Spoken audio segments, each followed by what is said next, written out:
Maayong adlaw ninyong tanan diha. Today is Sunday and ako'y lakaw karon so kuyogi ko ninyo. Let's go.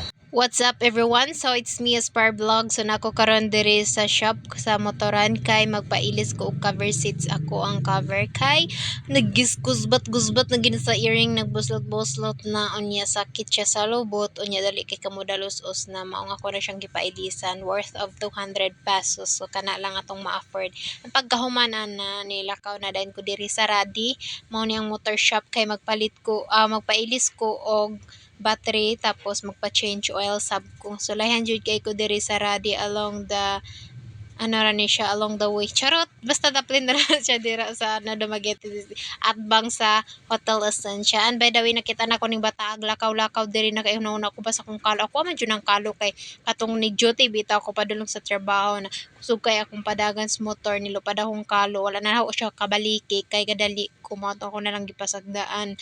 Unya pagbalik na paghapon wala na so it means gipunit na so nakaingon ko sige na lang ay mo na lang to. I have a feeling nga ako adyo tong kalo ba feel na ko siya gyud nakapunit ato but anyway gahulat ko diri guys almost 2 hours but 1 hour and a half like that gutom na kay ko diri kay wala pa koy paniudto pero gaihap lang ko mo sakyan na nga gyud diri kay napay giayos si kuya nga una. But anyway, mao ni ako motor ako pasab ning gipailisan og side stand kay kanang mabakay itong una no. So gato ko humana so mo pa ito gilisan pa din ni so finally all goods na and akong mga nagasto is okay. So igo-igong yung nakaipon, nakailis ani.